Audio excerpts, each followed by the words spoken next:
गर्गाचार्य बाबा के कहने पर उन्होंने एक एक रानी के साथ में 11-11 दिन तक शंकर जी की भक्ति करी। शिव जी प्रसन्न होकर वर दे दिए, तुम्हारी एक एक रानी से 11-11 संतान होगी। 10 लड़के 1 लड़की, 10 छोरा 1 छोरी, 10 मुलगा 1 मुलगी।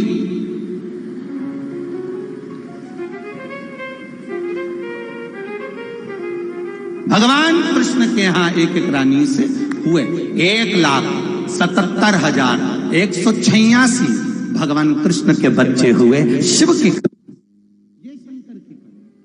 ये शंकर की दया उदार।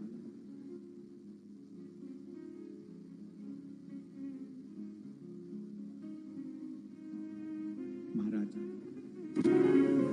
शिव तत्व को जानना। एक पत्र देखिए,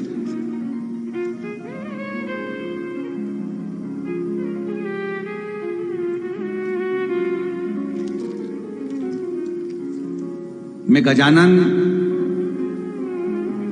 कल से मैं महाराष्ट्र के हिंगोली जिले के बसमत में रहता हूं। मेरी माता 2019 से रोज आपकी शिव पुराण की कथा सुनती है।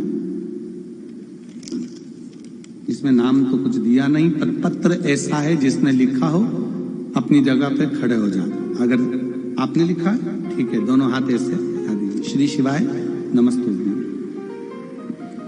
मेरी माता 2019 से रोज आपकी शिव महापुराण की कथा सुनती हैं। बिना कुछ मांगे 2019 से मेरा भोलेनाथ केवल में 1 लोटा जल चढ़ाता हूं और बाबा मुझे दे देता है। मुझे कहना भी नहीं पड़ता। इतनी कृपा भोलेनाथ जी की हो गई कि दुनिया का सारा सुख मेरे बाबा ने मुझे दे दिया। मुझ पे शिव जी की कृपा बरसती है। मैं क्या बखान करूं गुरुदेव। मेरी धर्म पत्नी मनीषा, उम्र 29 वर्ष, ब्रेन हेमरेज हो गया था। डॉक्टर ने बताया कि इनके बचने की कोई गारंटी नहीं। अगर ये बच भी जाए तो पहले जैसी नहीं रहेगी। इसका माइंड काम नहीं करेगा। ऑपरेशन भी, इसका ब्रेन हेमरेज ऐसा है कि उसका ऑपरेशन भी नहीं कर सकते। पर ये हो सकता है कि वेंटिलेटर पर पड़ी रहे, आईसीयू में पड़ी रहे और उसकी बाकी की जिंदगी ऐसी ही निकले। मैं भगवान शंकर पर 1 लोटा जल चढ़ाने लगा। मेरी धर्मपत्नी को आईसीयू में भर्ती कर दिया गया। डॉक्टर ऑपरेशन का मना कर रहे हैं, दूसरे डॉक्टर ऑपरेशन का बोल रहे हैं। यही बीच में आपस में चालू हो गया काम। मैंने बस हॉस्पिटल से गया और 1 लोटा जल शंकर जी को चढ़ाया और वहां पर चढ़ी हुई बेलपत्र उठा लाया। धर्मपत्नी के पलंग पर आईसीयू के रूम में उसके गद्दे पर तकिए के नीचे बेलपत्र को रख दिया। केवल मेरी पत्नी का जब धीरे धीरे डॉक्टरों ने इलाज चालू करा तो वो कोमा में जाती चली गई। और कोमा में जाने के बाद उसका शरीर केवल एक बॉडी की तरह रह गया। बेलपत्र उसके सिराने पर रख दिया। उसका शरीर हिल नहीं रहा था। कोमा में उसकी स्थिति थी। डॉक्टर ने कह दिया ये 5 दिन ऐसी रह जाए कि 50 दिन ऐसी रह जाए, कोई भरोसा नहीं। इसको चाहो तो ले जा सकते हो। मैंने भी डॉक्टर साहब से कहा आप अपना इलाज करिए, मैं बाबा से विनती करूंगा। मैंने भी 5 दिन बाबा को दे दिए। बाबा उसको 5 दिन हॉस्पिटल में रखूंगा और 5 दिन हॉस्पिटल में रखूंगा। डॉक्टर मुझे पानी नहीं पिलाने देंगे, मैं उसके शरीर पर लगाऊंगा। मैंने भी टीवी पर कथा सुनी है। वो सीहोर वाला महाराज शिव पुराण में कहता है सारी समस्या का हल 1 लोटा जल। मैंने भी 5 दिन आपसे मांगे हैं बाबा। 5 दिन मैंने डॉक्टर से कहा आप रखो हॉस्पिटल में, ये कोमा में चली गई है। मैं शिव जी को जल चढ़ाता, उसके शरीर पर लाके छींट देता। रोज मैंने यही करा। 5 दिन के बाद में बाबा की ऐसी कृपा हुई, उसका शरीर हलचल करना प्रारंभ हो गया। कोमा से बाहर हो गई और डॉक्टर की कृपा से वो स्वस्थ हुई। ये शिव कृपा। बैठिए। हर हर शिव तत्व इसी को कर, शंकर इसी को कर, करुणा सागर इसी को कर, उसकी भक्ति इसी को कर।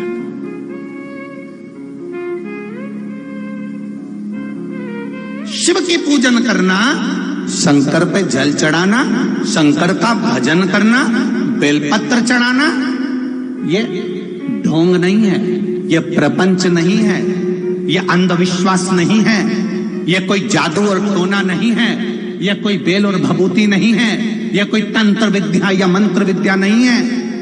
ये केवल आपका विश्वास, आपने शिव को जल चढ़ाया, शिव आपका हो गया और शंकर आपका हो गया, तो आप शंकर के हो गए और कुछ भी नहीं, कुछ भी नहीं।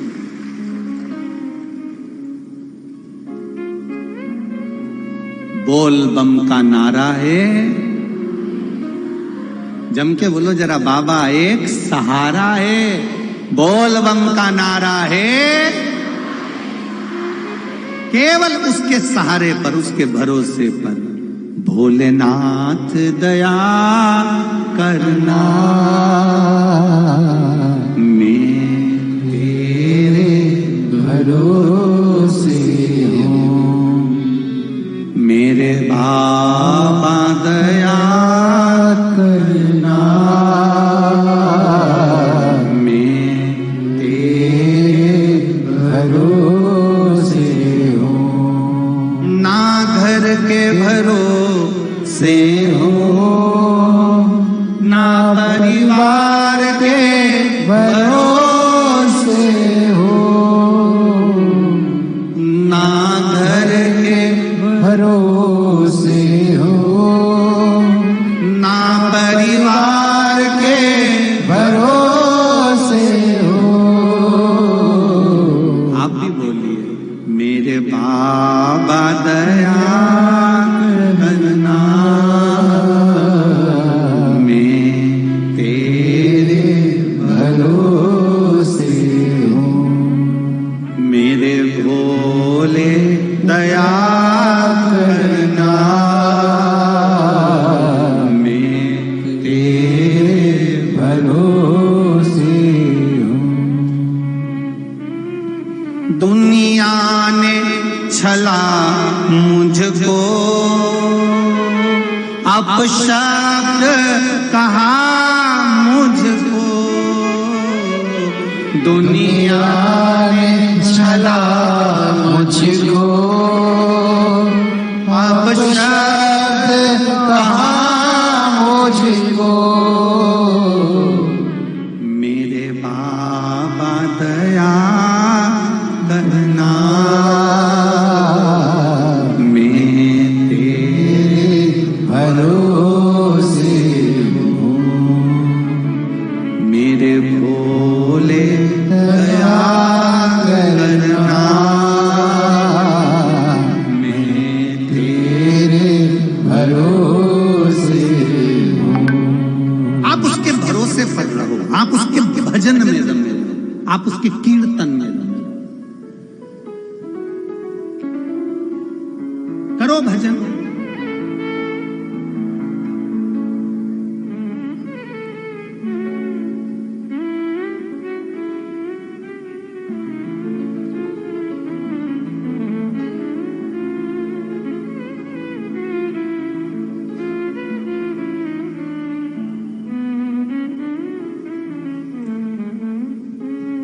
जितनी भक्ति कर सकते हो उतनी करो।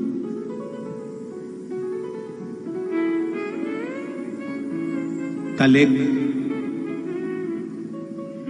बेटी ने झोली में, जो कार्यकर्ता झोली आपके पास लाते हैं, उसमें एक लेटर डाला, एक पत्र डाला। वो पत्र जहां हम सांसद जी के यहाँ रुके हैं वहां पर रखा हुआ। उस पत्र में उस बेटी ने एक बात लिखी, हम मंदिर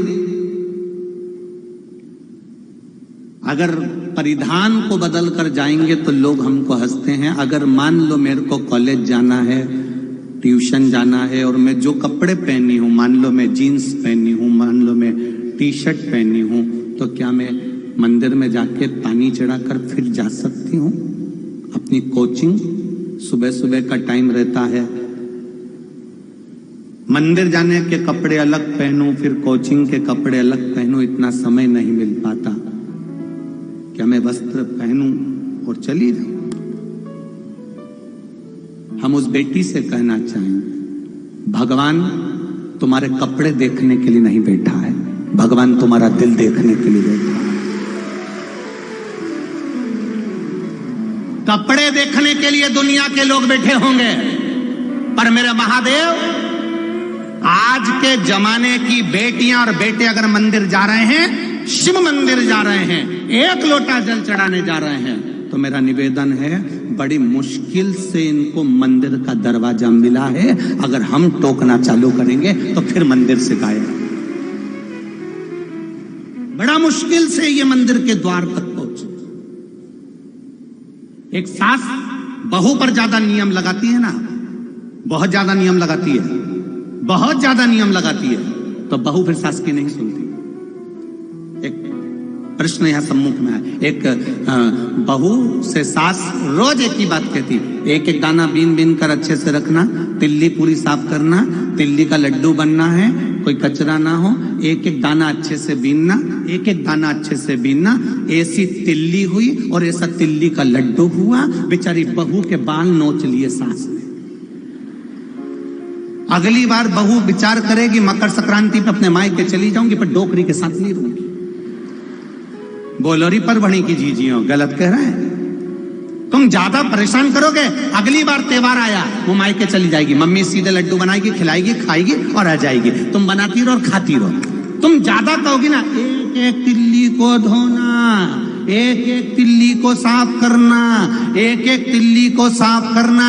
जिस बेटी ने पढ़ाई में अपना जीवन निकाला, जिस बेटी ने विद्या में अपना जीवन निकाला, जिस बेटी ने एजुकेशन में अपना जीवन निकाला, जिस बेटी ने कंपटीशन एग्जाम में अपना जीवन निकाला, आज वो तुम्हारे घर को लेकर चल रही है, ये बहुत बड़ी बात है, और संभाल के चल रही है, ये बहुत बड़ी बात है। और उसके बाद भी तुम बेटी के पीछे पड़ी रहो, एक एक तिल्ली धोना, एक एक तिल्ली धोना। और वही बेटी फिर मकर संक्रांति के दिन बाथरूम में नहाने गई, 3 घंटे तक बाहर नहीं आई। सास ने पूछा, बेटा क्या कर रही है?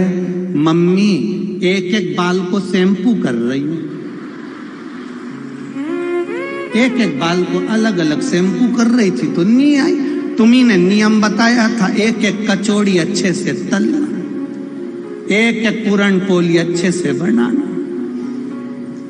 एक एक लौकी अच्छे से काटना, तो वो भी एक एक बाल अच्छे से धो रही है। सास ने दूसरी बार संक्रांति पे बोलना बंद कर दिया कि एक एक तिल्ली अच्छे से धोना।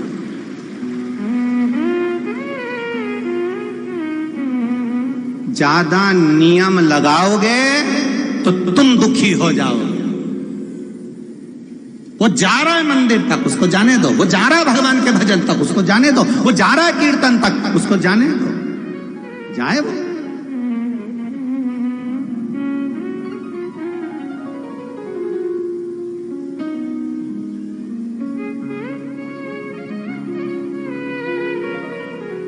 अब कोई कहे नियम, गुरुजी हम फिर कहेंगे, भगवान के दरवाजे तक जाने के लिए बहुत बहुत प्रयास करना पड़ेगा, तब कोई शिव के दरवाजे तक जाएगा।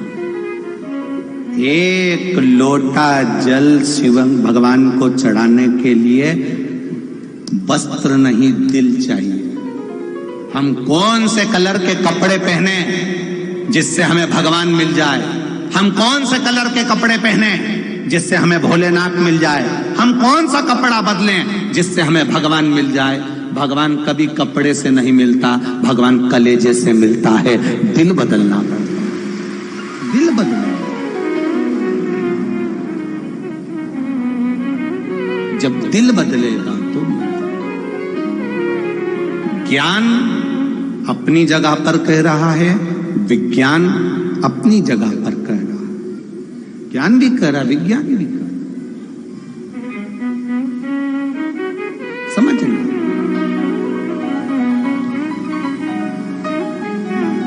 ये कुछ अनुभव ज्ञान के होते हैं और कुछ अनुभव विज्ञान के होते हैं।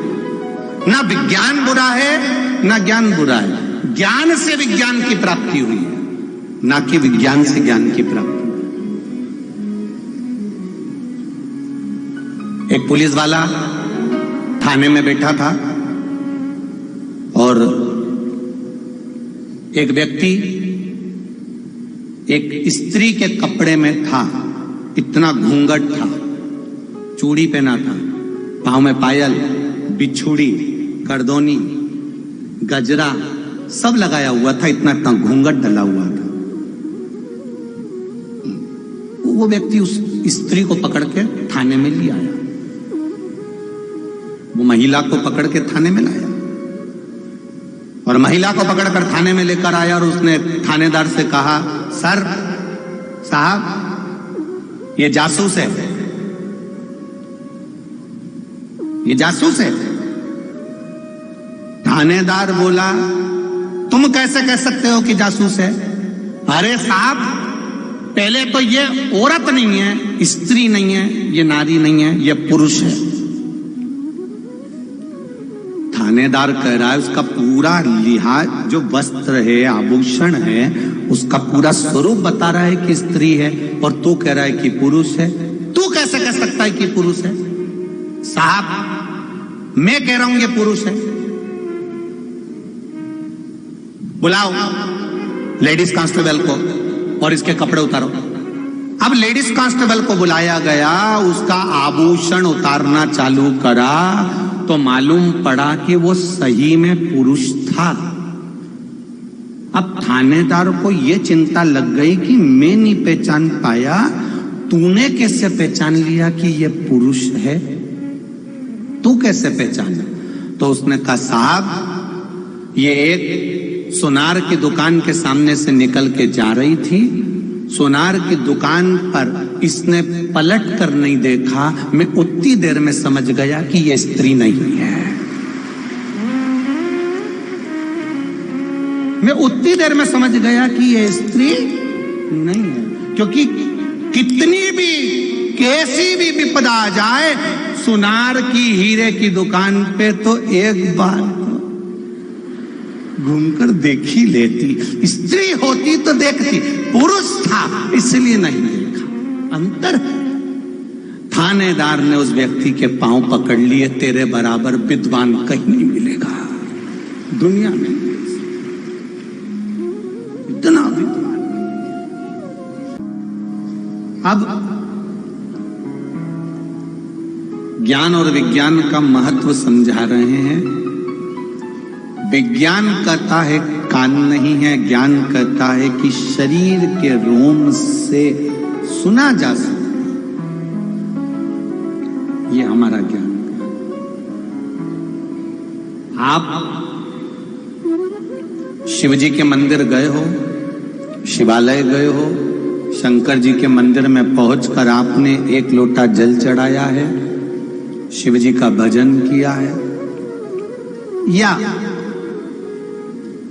लोटा भर के जल नहीं भी चढ़ाया तो मात्र शिवलिंग का स्पर्श किया, स्पर्श भी नहीं कर पाए तो दूर से प्रणाम भी किया है, तो शिव तत्व आपको मिलेगा जरूर। झोली खाली नहीं रहेगी, वो भरेगी, ये निश्चित है। तेरे मंदिर में आना मेरा काम है, मेरी बिगड़ी बनाना तेरा काम। हम पहुंच गए उसके दरबार।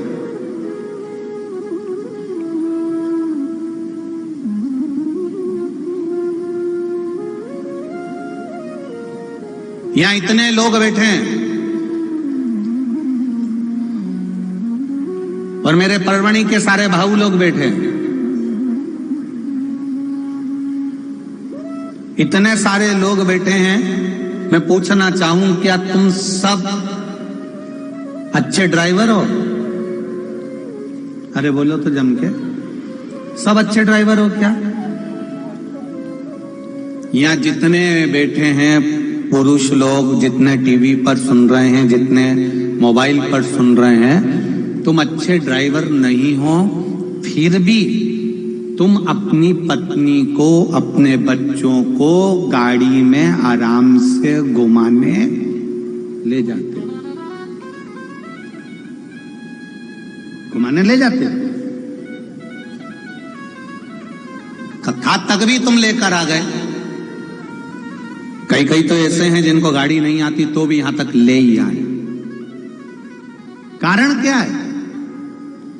उसका एक कारण है कि गाड़ी तुम चलाते हो, पत्नी बच्चों को तुम पर पूरा भरोसा है, पूरा विश्वास है। पत्नी को पूरा भरोसा है, बच्चों को पूरा भरोसा है कि ये हमें परभणी की कथा तक ले जाएंगे। अब एक बात याद रखना कि पत्नी और बच्चों ने तुम पर भरोसा करा और तुमने देवाधिदेव महादेव पर भरोसा करा कि वो गाड़ी वो चलाए, वो लेकर। गाड़ी हम नहीं चलाएंगे, गाड़ी वो चलाएगा, लेकर वो जाएगा। भरोसा करा।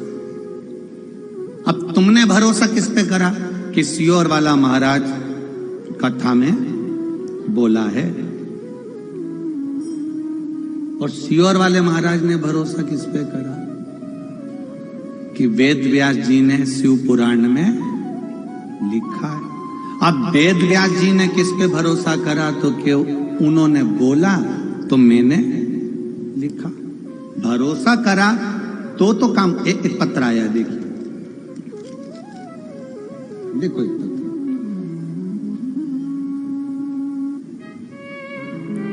मैं सरिता पवन ओझा, सुभाष रोड, परभणी की रहने वाली हूं। कहीं बैठी हो तो हाथ हिलाई आती हैं, दोनों हाथ हिला दो एक बार। श्री शिवाय नमस्तुभ्यं। मैं बाबा के मूल मंत्र और बेलपत्र का क्या बखान करूं गुरुदेव। जब मेरे गर्भ में बच्चा था, प्रेगनेंसी के समय से मुझे फिट्स आना प्रारंभ हो गए थे, मिर्गी के दौरे आना प्रारंभ हो गए थे। मैं तकलीफ में रहने लगी, परेशान थी, बल्कि मेरे बच्चे भी परेशान थे। कभी कोई मुझे अकेला नहीं छोड़ता था। फिर मैंने ये फिट्स जो है मेरी प्रेगनेंसी के समय से आ रहे थे, लगातार 10-12 दिनों में लगातार आते ही जाए। मेरे घर के लोग भी परेशान हो गए, मैं भी परेशान हो गई। ये मिर्गी, ये फिट्स कहां से चालू हो गए? निकल गया समय, सालों हो गए, पर वो बंद नहीं हुए। गुरुदेव, अब क्या करती? टीवी पर आपकी कथा सुनी थी तो एक लोटा जल शिव जी को चढ़ा देती, एक बेलपत्र उठाकर श्री शिवाय नमस्तुभ्यम मंत्र को बोलकर शंकर जी को देखते देखते वो बेलपत्र वहीं पर खा लेती। गुरुदेव, बाबा से प्रार्थना करती, बाबा मुझे संभाल लो, और बाबा की कृपा से गुरुदेव 1.5 साल हो गया, मेरे फिट्स आना बंद हो चुके हैं। शिव की कृपा। बैठिए बहन, हर हर महादेव। शिव कृपा इसी को कर। आप दिल से, आप मन से, आप पुकारो उसको, वो आएगा। एक पत्र और देखिए।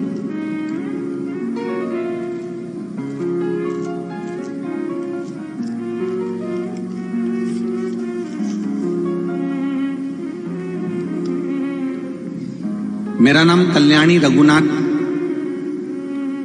चारे है।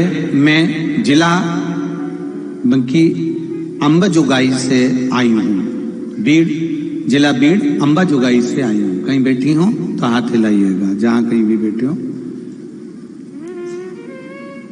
मेरे पापा की किडनी में बहुत साल से पथरी हो गई थी और किडनी पर सूजन रह रही थी।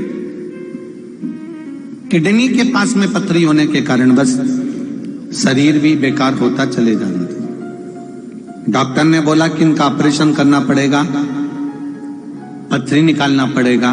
मैंने आपकी कथा मोबाइल पर सुनी, पशुपतिनाथ का व्रत करना प्रारंभ करा, सफेद दुर्वा का प्रयोग आपने बताया था वो करना प्रारंभ करा, बाबा को शिव जी की बेलपत्र देना प्रारंभ करी, और बाबा की ऐसी कृपा हुई कि उनकी किडनी पे से पथरी चूर चूर होकर निकल भी गई और वो अब ठीक हैं, कोई तकलीफ नहीं। ये शिव तत्व, ये शंकर। आप करो भजन उसका, आप करो स्मरण उसका, वो आपको साथ देगा। पार्वती जी ने पूछा क्या ज्ञान और विज्ञान में अंतर? भगवान कहते हैं, लोग कहते हैं कि विज्ञान वाला ज्ञान को नहीं मानता और ज्ञान वाला विज्ञान को नहीं मानता। शिव जी कहते हैं ज्ञान से विज्ञान की प्राप्ति हुई है, ऐसा नहीं। हमारे संत, हमारे साधु, हमारे गुरुजन, हाँ ये जरूर है, आप भजन करो पर छल मत करो। जल चढ़ाते समय छल की जरूरत नहीं पड़ती। आप भजन करो, आप कीर्तन करो, आप मंत्र जाप करो, पर उसमें दिखावा ना करें। पार्वती जी ने प्रश्न किया, शिव जी समझा रहे हैं। अब समझाते समझाते समझाते समझाते अमरनाथ की गुफा में पार्वती जी की आंखों में थोड़ी सी निंद्रा समा गई। निंद्रा समाई, पार्वती जी जैसी थोड़ी सी झुकी, शिव जी ने उनको हिलाया, शंकर भगवान ने उनको हिलाया। माता पार्वती जी फिर झपकी लेने लगी, वापिस झपकी।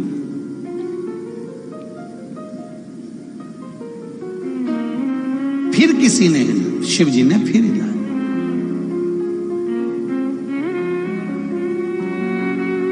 बहुत कम लोग होते हैं जो आपको जगाने का प्रयास करते हैं, बहुत कम लोग होते हैं।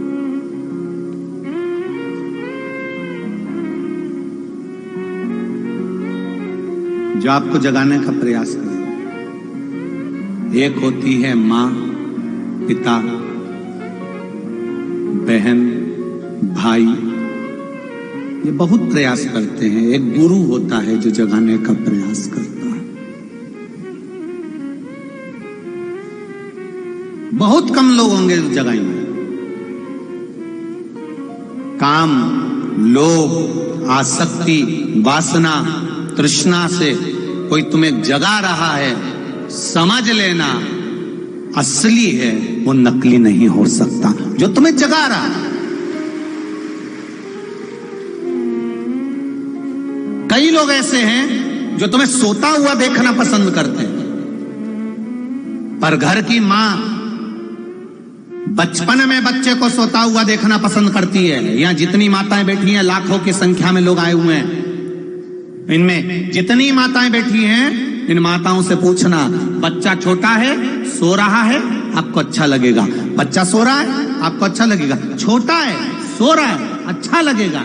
पर वही बच्चा जब बड़ा हो जाए, 25 साल का, 27 साल का, 30 साल का हो जाए, वो पलंग पर सोता हुआ अच्छा लगेगा? दिन भर घर में पड़ा रहेगा, अच्छा लगेगा? नहीं। छोटा है तो अच्छा लगेगा, बड़ा हो गया अच्छा नहीं लगेगा। उसी तरह अभी तक हम भटक लिए, अभी तक हम भटके, अभी तक हम सो रहे थे, ठीक है, कहीं यहां या कहीं वहां, कहीं वहां, कहीं वहां भटक रहे थे। अब हमें भटकना नहीं है। किसी ने कहा वहां चमत्कार हो रहा है, वहां चले जाओ। जरा सा छू छा के चक्कर में पड़े, वहां चले गए, अपनी जिंदगी बर्बाद कर ली। किसी ने कहा वहां चले जाओ, वहां चमत्कार हो रहा है, वहां पहुंच गए। किसी ने कहा वहां चमत्कार हो रहा है, वहां पहुंच गए। अभी तक हम चमत्कार के चक्कर में पड़े हुए थे, छू छा के चक्कर में पड़े हुए थे, अंधविश्वास के चक्कर में पड़े हुए थे। पर जब तक सो रहे थे, अब समय बदल गया। अब हमें छू छा के चक्कर में, विद्या के चक्कर में, या किसी तंत्र फंत्र के चक्कर में नहीं पड़ना। हमें पढ़ना है तो देवाधिदेव महादेव के चक्कर में पढ़ना है। एक लोटा जल बाबा देवाधिदेव महादेव को समर्पित करिए, अपने जीवन को सार्थक बनाते चलिए। एक लोटा जल। बोल बम का नारा है बाबा, एक उसको समझो। पार्वती जी जगी, पार्वती जी ने दूसरा प्रश्न किया जागते। माता पार्वती जी जागी और पार्वती जी ने दूसरा प्रश्न किया, भोलेनाथ जी मेरा दूसरा प्रश्न है, दान की महत्वता क्या है, दान का सुख क्या है, दान की महत्वता क्या है। शंभु शरणे मांगू घड़ी रे घड़ी, दुख काटो दया करी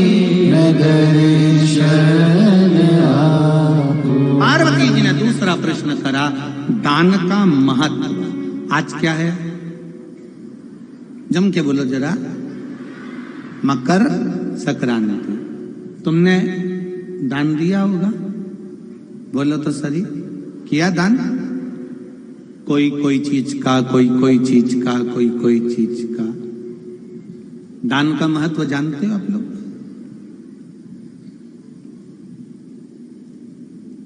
आज के जमाने में लोग दान कम करते हैं, घर का कचरा ज्यादा साफ करते हैं।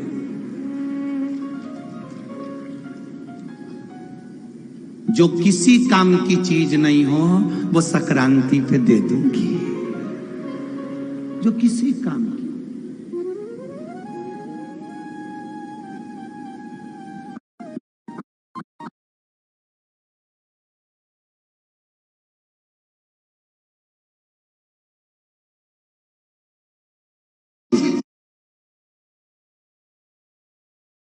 बहू को दे दी, और अच्छी थी बेटी को दे दी। साड़ी बेकार थी,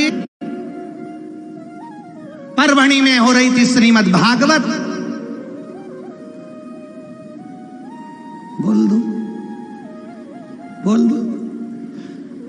पन्नी में पैक करी, रुक्मणी जी के कन्यादान। रुक्मणी जी के कन्यादान में दे दी। अब तुमने क्या सोचा? जो साड़ी कोई नहीं पहने वो तुमने रुक्मणी के कन्यादान में दी, और सोचा कथा वाले महाराज की पत्नी पहन लेगी। महाराज की पत्नी ऐसी पहने, ऐसी। दादा महाराज पहन ले पर जगदम्बा नहीं पहने। इस भरोसे में मत रहना हो। वो पहचान, एक पति पत्नी के घर में मक्खी घुस गई, बहुत सारी मक्खी घुस गई। अब घुस गई ढेर सारी, तो उन्होंने दोनों ने विचार करा मक्खी मार। पत्नी दोनों मक्खी मार। पत्नी एक हाथ मक्खी नहीं लगी और पति 4 मक्खी मार दिया। पति 4 मक्खी मार कर पत्नी के देख 4 मार। इसमें से 2 स्त्री है, 2 पुरुष है। अब पत्नी भी बाल को जाने लगी। तुम इतने विद्वान कब से हो गए कि मक्खी को पहचान गए कि कौन सी मादा है कौन सी नहीं? तुम कैसे कह सकते 2 स्त्री पति वो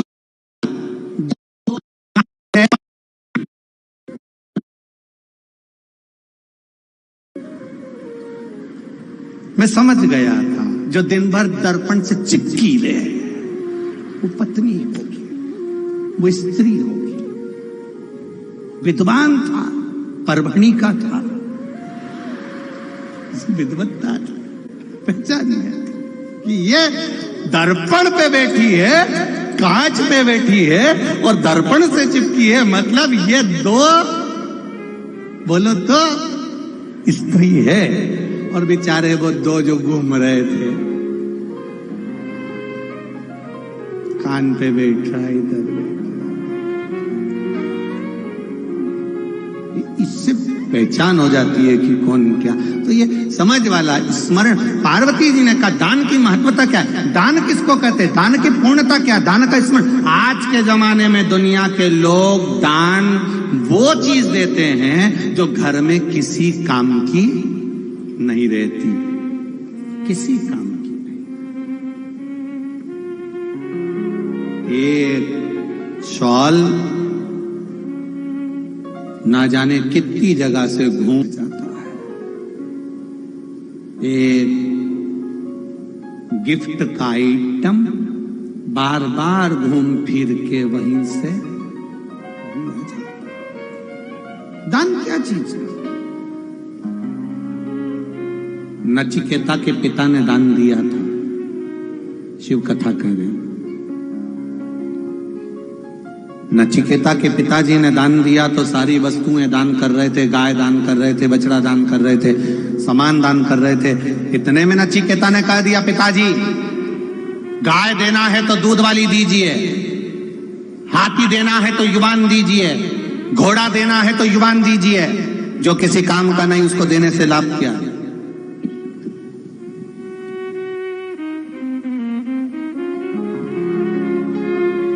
जो किसी काम का है ही नहीं उसको देने से लाभ क्या।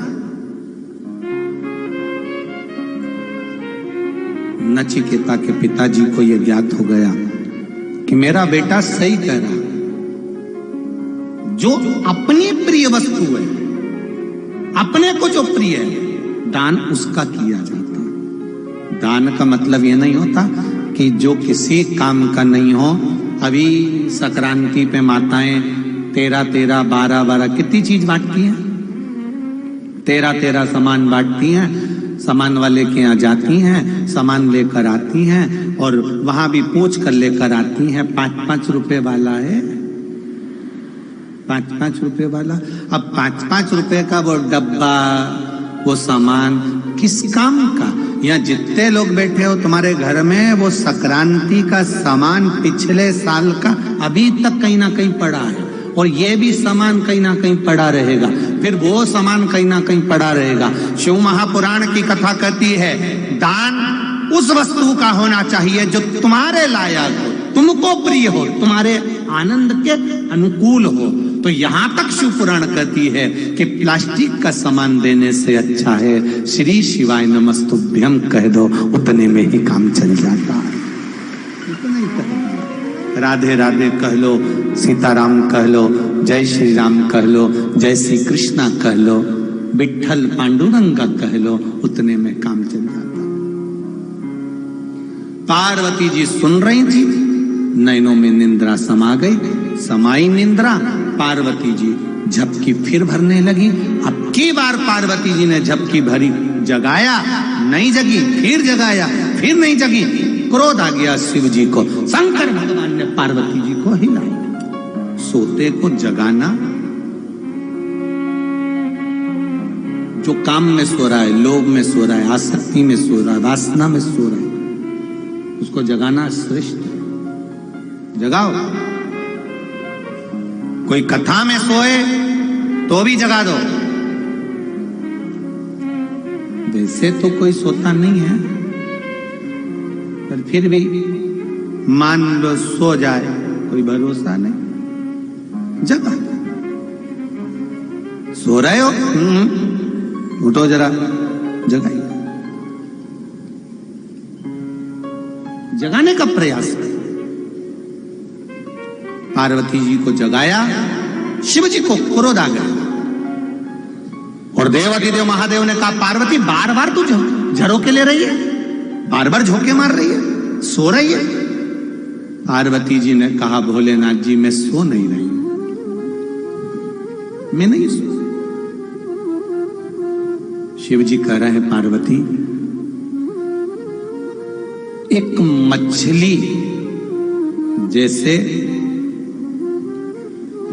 मछली जैसे बार बार लहर मारती है, झोंका मारती है, तो उस तरह से मार रही है। और मुझके मेरे सामने तू कह रही है कि मैं सो नहीं रही हूं। मैं देख रहा हूं पार्वती, जा अपने पति से ज्ञान की बात सुनने की जगह तू नींद ले रही है।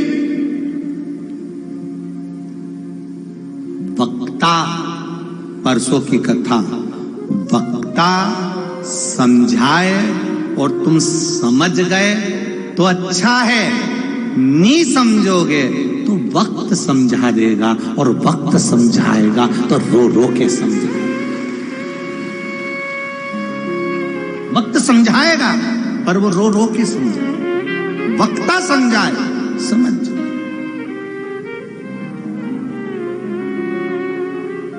जागो, अभी मौका है जागने का।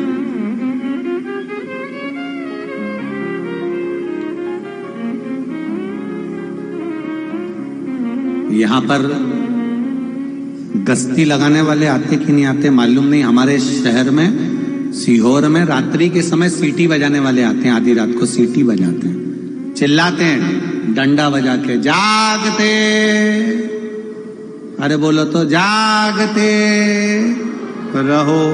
आधी रात को चिल्लाते हैं, जागते रहो। तो भी कोई जागता है? इधर मुंह करके सो रहे थे, इधर मुंह करके सो जाते, और कोई नहीं जागता। रात को वो चिल्लाते हैं और दिन में कथाकार चिल्लाते हैं। रात को अगर नहीं जागे तो तुम्हारा धन चोर चुरा कर ले जाएंगे, और कथा में नहीं जागे तो तुम्हारी जिंदगी तुम नष्ट कर दोगे। जाग जाओ। वक्ता जगा रहा है, कथाकार जगा रहा है, कीर्तनकार जगा रहा है, तुम्हें जगाने का प्रयास। शंकर भगवान को क्रोध आया और देवादिदेव महादेव ने कहा दिया, पार्वती मैं तुझे श्राप देता हूं, तेरा पति तुझे ज्ञान दे रहा है, देवादिदेव महादेव तुझको समझा रहे हैं, और तुम मछली की तरह झरोका ले रही है। मैं तुझे श्राप देता हूं पार्वती, तू मछुआरन बनेगी, मृत्यु लोक में जाकर एक मछुआरन का जन्म पाएगी। ये मेरा श्राप है तुझे।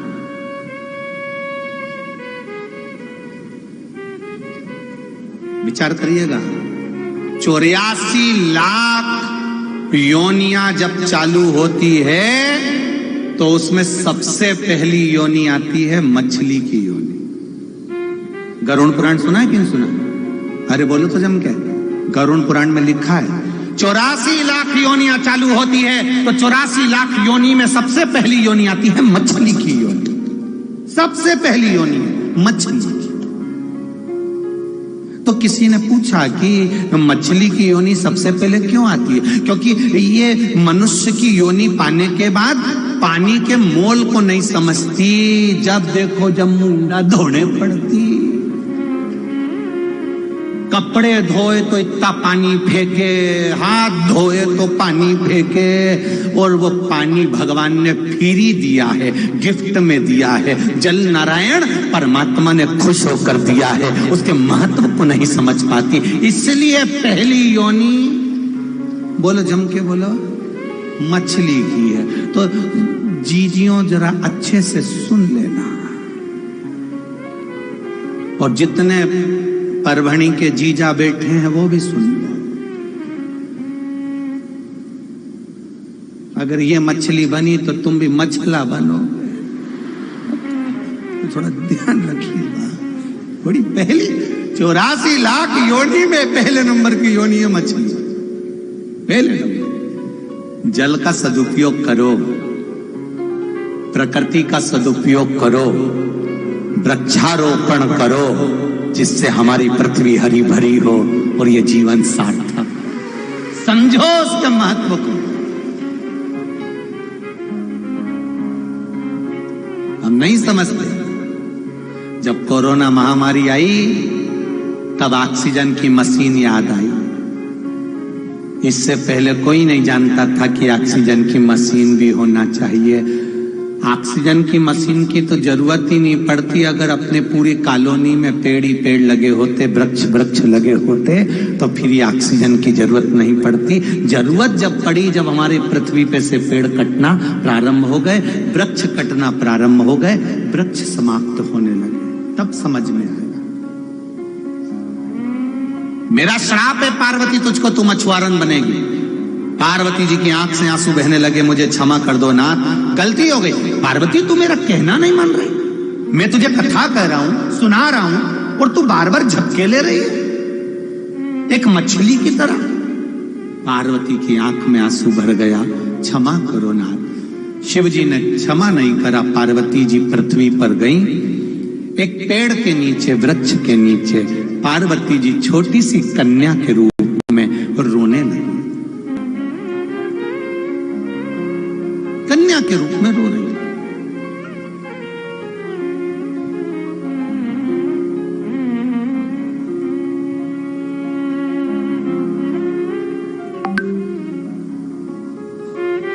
अब रोती है। चंद्रदेव पार्वती जी को देख रहे थे कि मां चिंतपूर्णी, मां आनंद देने वाली, मां अंबिका आज एक वृक्ष के नीचे रो रही है।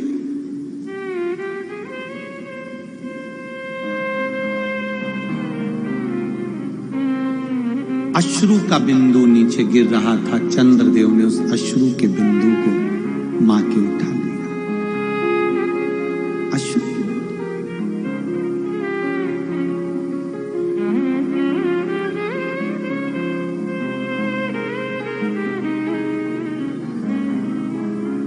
जब भगवान देवाधिदेव महादेव, मेरे शिव, मेरे ओघड़दानी, मेरे शंकर, करकटी के पुत्र भीम को मार दिए, भीमा शंकर के रूप में विराजमान हो गए। शिवजी को पार्वती का वियोग लग रहा था, वियोग लग रहा था। पार्वती की याद शिव को आ रही थी। मैंने श्राप दे दिया, पार्वती को श्रेष्ठ नहीं करा। तब वो जल का बिंदु चंद्रदेव ने ले जाकर शंकर के सम्मुख में दिया। जहां पर शिव भीमा शंकर के रूप में विराजमान हुए, वहां बिंदु को जब दिया तो वो भीमा शंकर के सम्मुख पहुंचा, इसलिए भीमा कहला गए। पर चंद्र ने इसको दिया तो शिव जी ने भी कह दिया ये पार्वती का शुरू है, साधारण नहीं है। मैंने पार्वती को पृथ्वी पर भेजा है। पार्वती मेरे लिए तप कर रही है, इसलिए अश्रु भी तप करेगा और मृत्यु लोक में चंद्रभागा के नाम से जनमानस का कल्याण करेगा।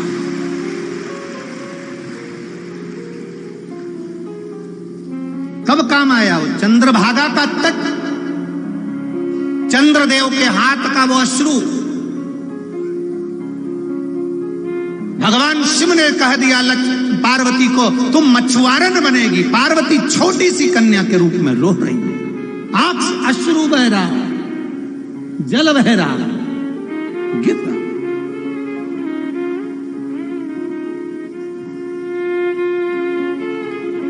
मछुआरों का समूह जा रहा था। मछुआरों का समूह बड़ी विशालतम नदी उसके पास में से जा रहा। एक मछुआरों के सरदार ने उस कन्या को देख लिया, उठा लिया, उठाकर अपने घर ले गया। उसकी धर्मपत्नी के संतान नहीं, उस मछुआरे ने अपनी पत्नी की गोद में कन्या को दे दिया। क्या नाम रखा? पार्वती ही नाम रखा, क्योंकि शंकर भगवान की पूजन करता था, हिमालय को बहुत मानता था, तो पार्वती नाम रख दिया। उस कन्या का नाम पार्वती। बड़ी सुंदर कन्या है, बड़ी सुंदर, अति रमणीय।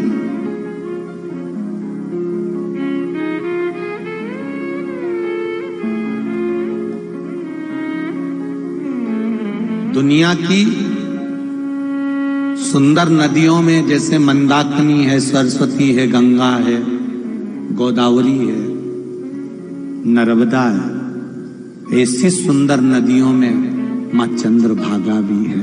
अति सुंदर है मां चंद्रभागा, अति वियोग।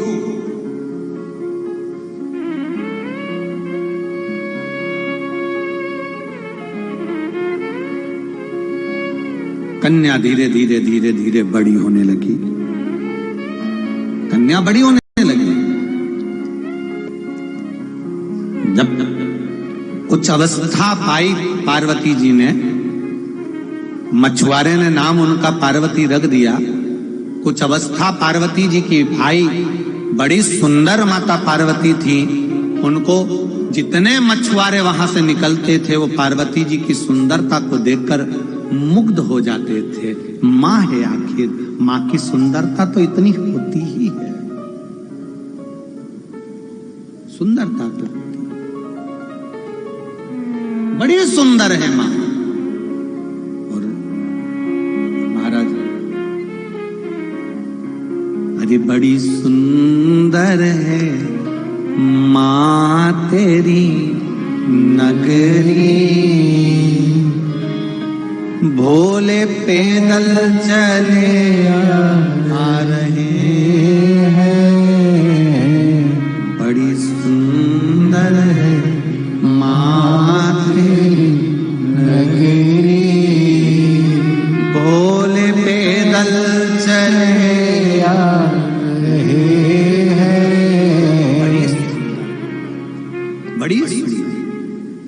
मछुआरे देखते देखते जा रहे हैं, माता की सुंदरता को देखते हुए जा रहे हैं। बड़ी सुंदर महाराज शिव कथा कर रहे हैं।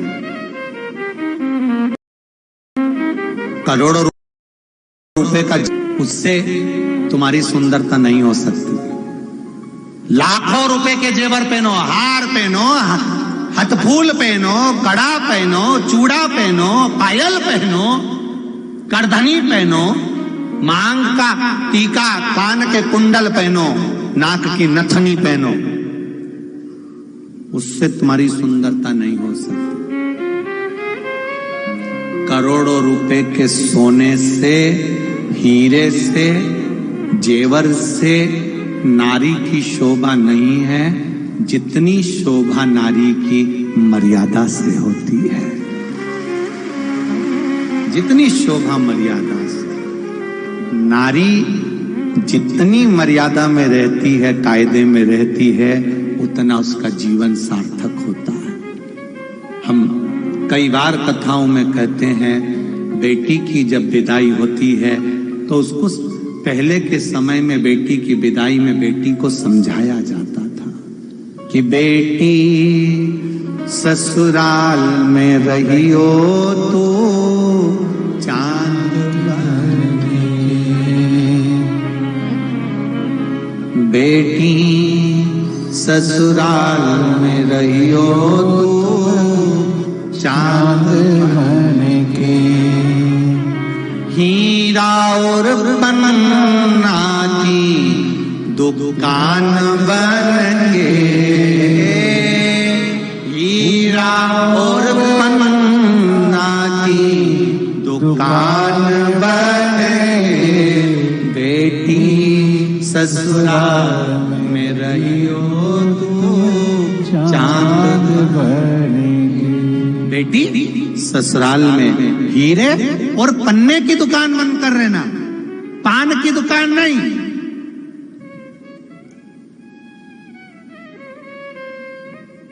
किराने की दुकान नहीं, कपड़े की दुकान नहीं। फिर से बोलो, हीरा और पन्ना की दुकान बन के, बेटी ससुराल में रहियो चांद बन के। बेटी ससुराल में हीरे पन्ने की दुकान बंद कर देना। तो हीरे की पन्ने की दुकान कैसी होती है? पान की दुकान खुली होती है, कपड़े की दुकान खुली होती है, किराने की दुकान खुली होती है, और हीरे और पन्ने की दुकान चारों तरफ से ढकी होती है। उसी तरह स्त्री भी अगर चारों तरफ से ढकी है तो वो हीरे पन्ने की दुकान है। ये हीरे पन्ने की।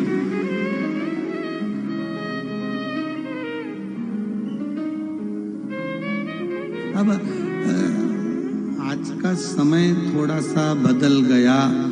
पहले इतना पल्लू चलता था। हमारे यहाँ मारवाड़ियों में तो आज भी रीति है, बुजुर्ग माताओं को देखो, बुजुर्ग माताओं को इतना पल्लू, फिर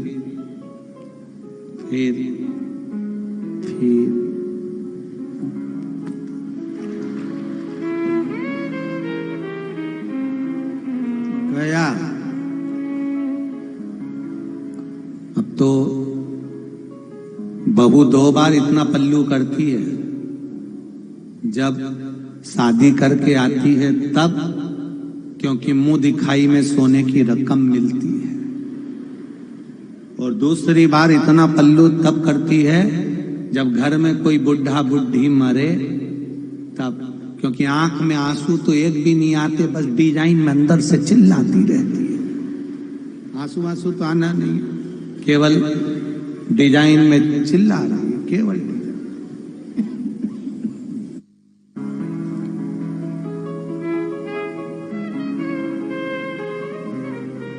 स्त्री की मर्यादा,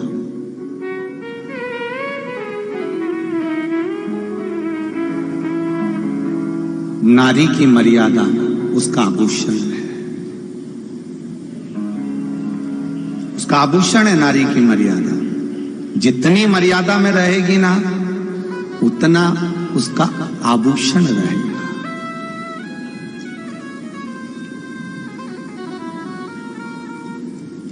पूरे सिर पे से पल्लू हटा के आड़े टेढ़े कपड़े पहनकर कोई भी निकल कर जाएगा ना, कोई नहीं कहेगा, सब देखेंगे, हंसेंगे और अपशब्द कहेंगे। पर सिर पे पल्लू डालकर अगर कोई निकल कर चली गई, किसी की सामर्थ्यता नहीं कि कोई अपशब्द कह दे, कोई ताना दे दे, कोई आड़ा टेढ़ा हो, किसी की सामर्थ्यता नहीं है महाराज, किसी की सामर्थ्यता नहीं।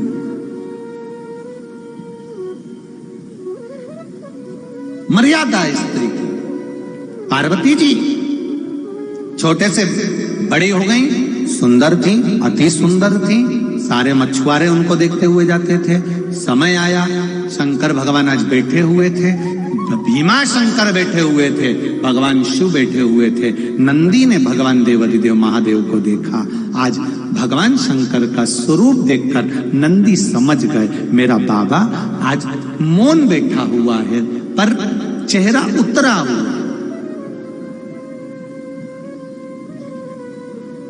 चेहरा उतरा।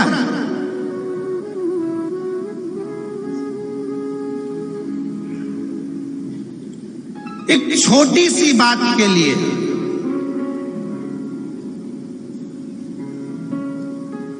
मैं बेटियों से कहना चाहूंगा, मैं बेटों से कहना चाहूंगा, जरा सी बात के लिए तलाक की मत सोचो। 2 साल थोड़ा एडजस्टमेंट करने में लगाना, थोड़ा रुकना। तुम्हारी किस्मत में अगर अभी दुख लिखा है तो तुम दूसरी शादी कर लोगे तो भी दुख तो तुमको भोगना ही पड़ेगा, इसलिए थोड़ा एडजस्ट करिए।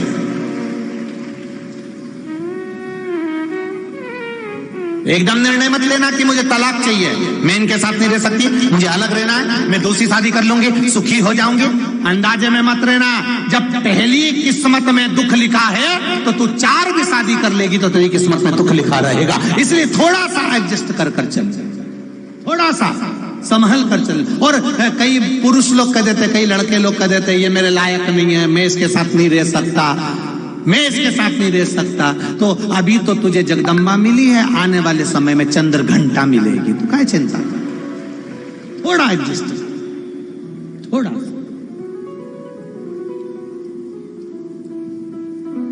आज अदालत में सबसे ज्यादा केस केवल तलाक के चल रहे हैं, केवल तलाक। और कितनी कितनी लड़के को लड़की दिखाई, लड़की को लड़का दिखाया, 6 महीने तक फोन पे बात चली, रात के 3-3 बजे तक सोए नहीं,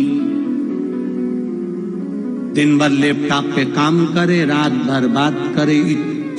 इतना पहचाने थे, होटल में खाने गए, घूमने गए, फिरने गए, और बचा कुचा था। तो आज के जमाने में एक नया फैशन आ गया, शादी के पहले कई विशेष जगह पे घूम के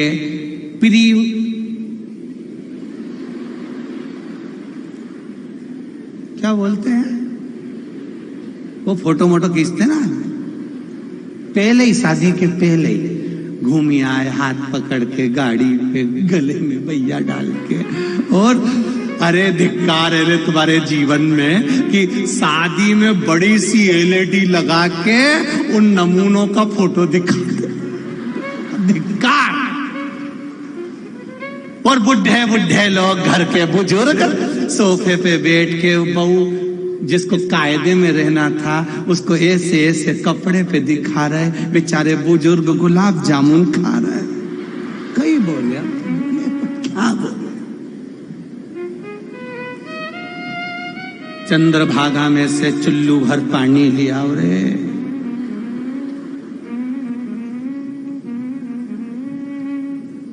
तुमने तो नहीं करा ऐसा मीना, मेरे को तो पहले ही मालूम था तुम परवणी को ऐसा करोगे, इसलिए तो मैंने पूछा। तुम ऐसे नहीं निकल सकते। मुझे विश्वास है कि परवणी के लोग ये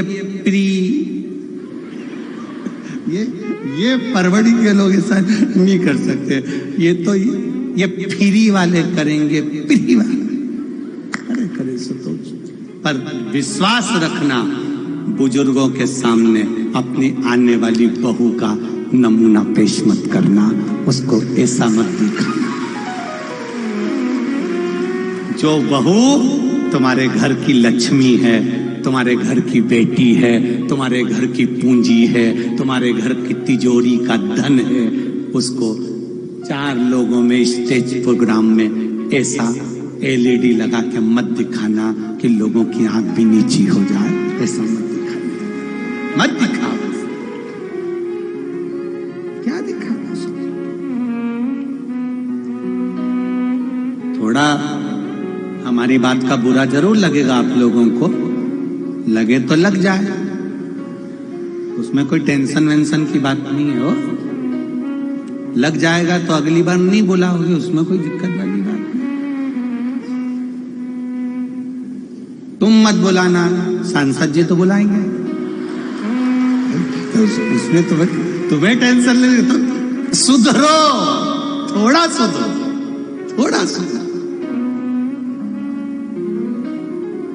शिव जी का ध्यान नहीं, शंकर भगवान मौन है, शंकर भगवान का चेहरा उतरा हुआ है। शिव जी का चेहरा उतरा हुआ था, नंदी ने देख लिया। नंदी ने देखकर भोलेनाथ जी को पूछ लिया, बाबा आपका चेहरा उतरा हुआ है, क्या बात है? मेरे बाबा बोलते हैं मैंने पार्वती पर क्रोध कर दिया, उसको श्राप दे दिया, अब पछता रहा। थोड़ी देर का क्रोध आता है, पति पत्नी से शब्द कह देते, पत्नी पति से कह देते, गुस्से में आकर हर कुछ बोल जाते। वो तो कहीं कहीं का पति हो तो थोड़ा सा समझ जाता है। एक पत्नी ने गुस्से में आकर कह दिया तुम तो जानवर हो। बेचारा समझदार पति था, उसने कहा बिल्कुल सही बोल रही है, तू मेरी जान और मैं तेरा वर। उसमें तू गलत नहीं बोली, उसमें गलत नहीं। वो तो कहीं कहीं का समझदार हो, तो उसने अपशब्द बोला, इसने पलट कर अपशब्द किया, उसने पलट कर अपशब्द बोला, उसने पलट कर अपशब्द किया। बाद में पछतावा हुआ कि हमने क्यों अपनी पत्नी को ऐसा बोल दिया, हमने क्यों अपने पति को ऐसा बोल दिया, मैंने क्यों अपने बेटे को ऐसा बोल दिया, बेटे ने क्यों बाप को ऐसा बोल दिया। फिर बाद में पछतावा होता है। जब क्रोध समाप्त हो जाता है तो शिव जी कह रहे हैं मैंने पार्वती को श्राप दे दिया, पर मुझसे वियोग सहन नहीं हो रहा, मैं क्या करूं?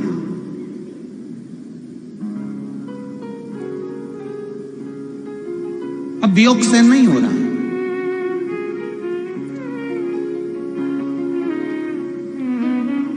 नंदी ने कहा तो पार्वती मैया को वापस क्यों नहीं ले आते भोलेनाथ जी? बाबा आप पार्वती जी को वापस ले आओ। शंकर भगवान बोले कि पार्वती को मैं कैसे लेके आऊं, क्योंकि मैंने उसको श्राप दिया, मैंने श्राप दिया, तो फिर पार्वती कैसे मिलेगी? शिव जी कहते हैं अब वो मछुआरन बन गई, मछुआरे की बेटी बन गई, अब तो उसकी शादी किसी मछुआरे से ही होगी, मछुआरे से उसकी शादी होगी।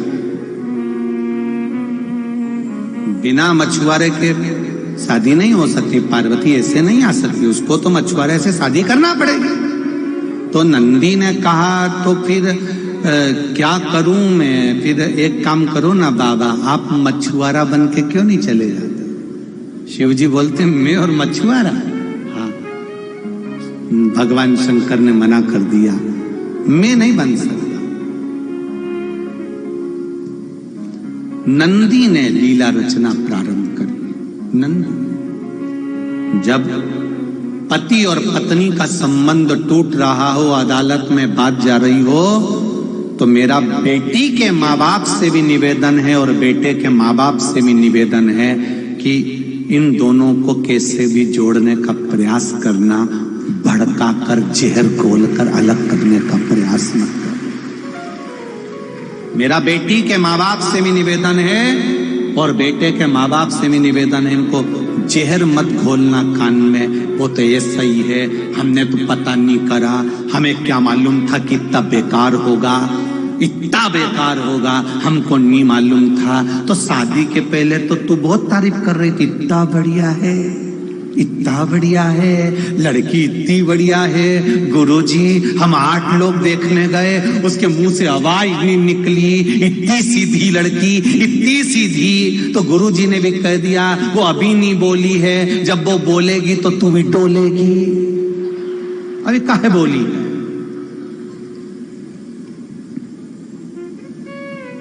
पति पत्नी में झगड़ा हो रहा है, अदालत में बात चल रही है। मेरा बेटी के माँ बाप से और बेटों के माँ बाप से निवेदन है, थोड़ी देर समझाना अपनी बेटी को, कहना तू ज्यादा पढ़ गई है, तू बड़ी नौकरी कर रही है, सर्विस कर रही है, तेरी एजुकेशन अच्छे कॉलेज में हुई है, हम जानते हैं तू उस लेवल की है। लड़का हो सकता है तेरे लेवल का नहीं हो, पर बेटा मान लो तलाक होने के बाद हम दूसरी शादी करें और वो भी ऐसे ही निकल जाए तो क्या गारंटी है? इसलिए बेटा एक बार फिर सोच ले। कोई बात नहीं, थोड़ा समझने में देरी लगेगी बेटा, 2-4 साल रुको, आराम से उसको एडजस्ट करो, लड़के को भी समझाओ बेटा बेटी ऐसी नहीं हो सकती, हम शादी के पहले उससे मिले, वो लड़की ऐसी नहीं हो सकती। हो सकता है किसी के शिकायत में आ रही हो सकता है उसको ज्यादा बोलने की आदत हो सकता है वो अकेली रही है इसलिए एडजस्टमेंट सबके साथ नहीं कर पा रही है। बेटा थोड़ा समझो, थोड़ा धीर बांधो, दोनों को समझाना हमारी जिंदगी का एक आनंद होगा। पर हम क्या करते हैं, जितना बन सकता उतनी और मिर्ची झोंक देते हैं, और जहर और जहर और जहर झोंक झोंक कर पूरे परिवार को तहस नहस कर देते हैं। आज के जमाने में 50% शादियां सही चल रही है और 50% शादियां अदालत में चल रही है आज के समय।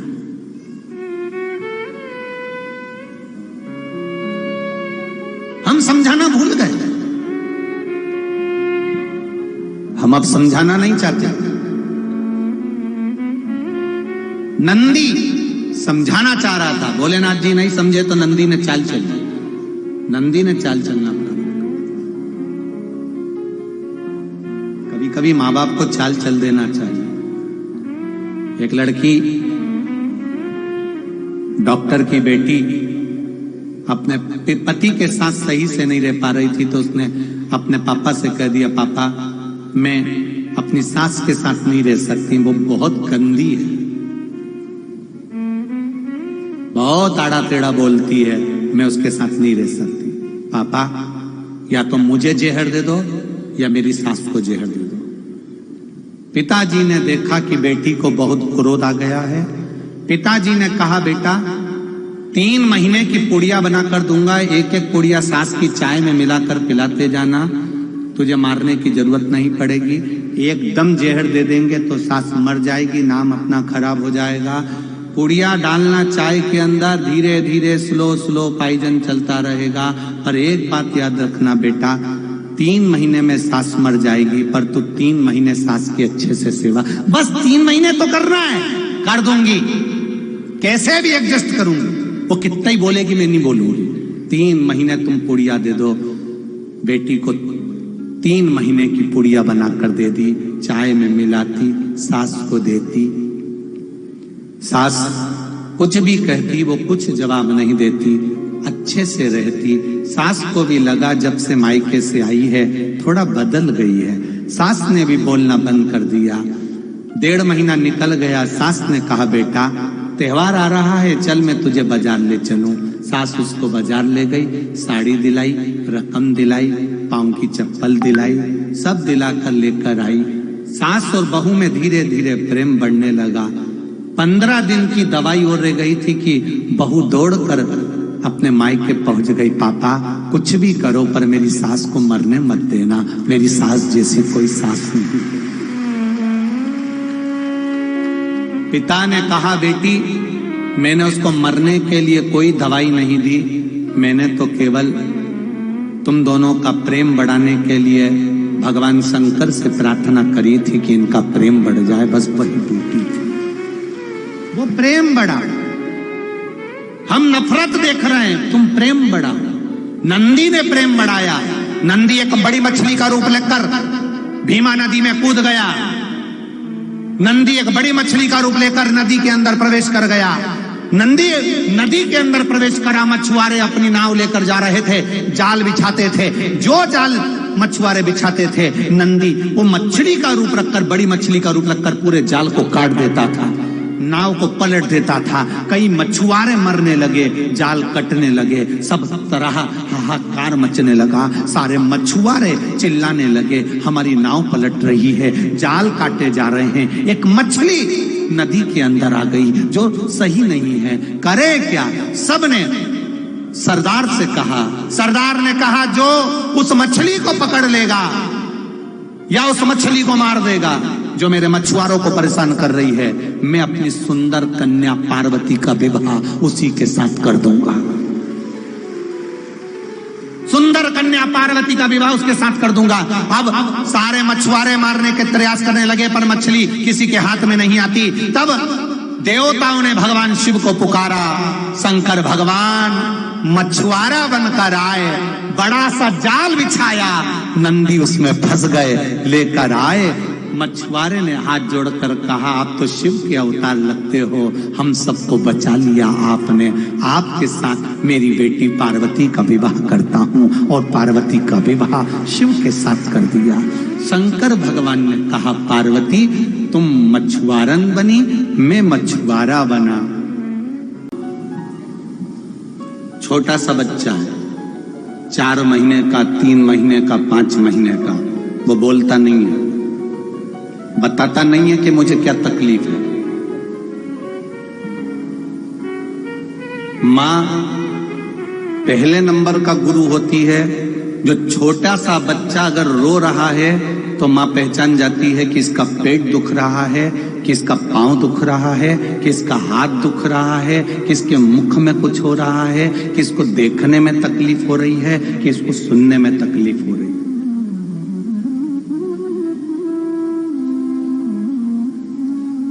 मां रूपी गुरु अपने बच्चे को पहचान जाती है कि इसको तकलीफ क्या है। और संसार में अगर असली गुरु मिला है आपको, कोई सदगुरु मिला है आपको, तो वो केवल आपका चेहरा देखकर पहचान जाता है कि इसको तकलीफ क्या है। सतगुरु और मां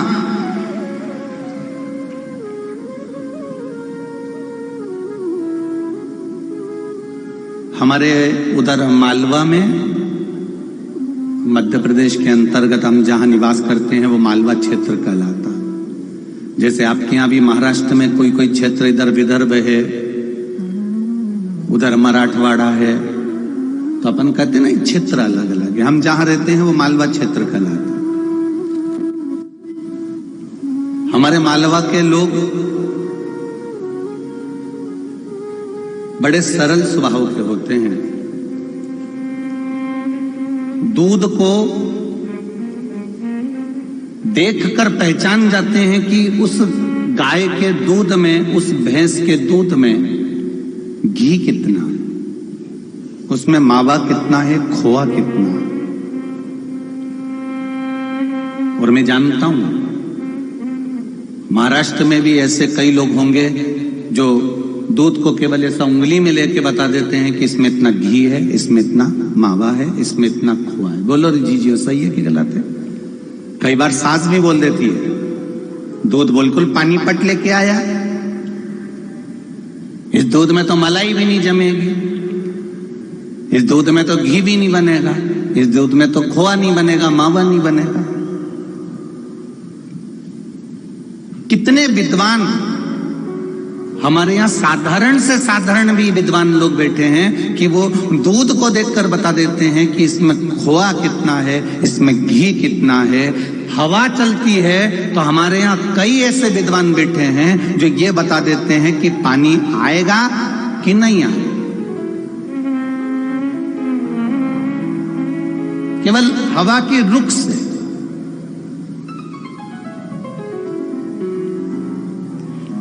कई बार तो हमारा वो आशीष, वो भी हमसे कह देता है, हवा तेज चली तो कह देगा आज उधर पानी गिर रहा है। तो हम कई बार कह देते हैं, तू क्या अंतरिक्ष में चढ़ के बैठा है जो बता देता है कि पानी गिरेगा?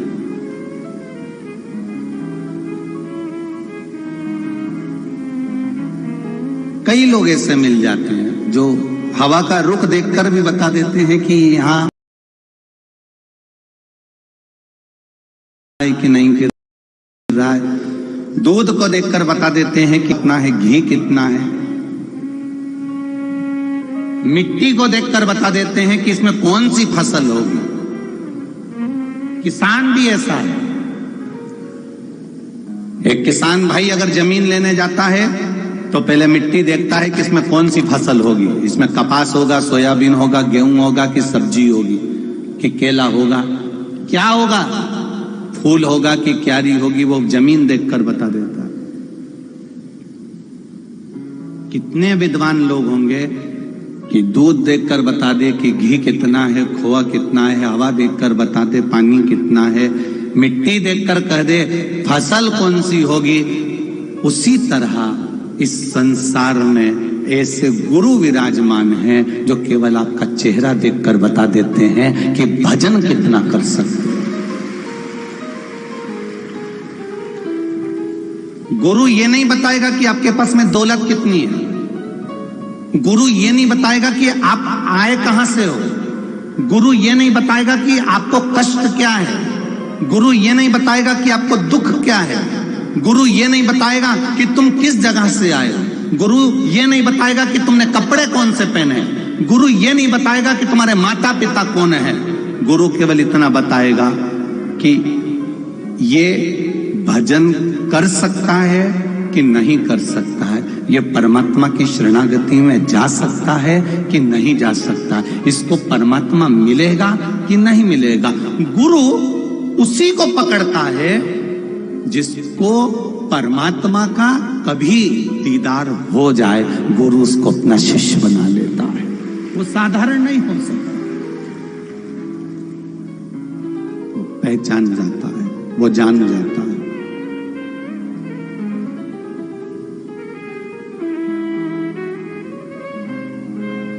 स्वामी समर्थ, संत तुकाराम जी, संत नामदेव जी, रामकृष्ण परमहंस जी, जगत गुरु शंकराचार्य जी, मीराबाई, श्री रविदास जी, संत श्री रविदास जी,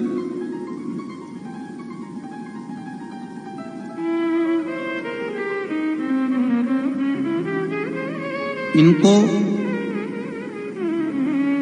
ये वो संत हैं जिन्होंने अपने जीवन काल में व्यक्ति का चेहरा देखकर पढ़ लिया कि ये भगवत भजन करेगा कि नहीं करेगा। संत रविदास जी ने मीराबाई से कहा था, मीरा तू राजघराने में रहने वाली है, याद है तुझे? मीरा कहती है मैं राजघराने में रहने वाली हूं, राणा के घर की बहू हूं।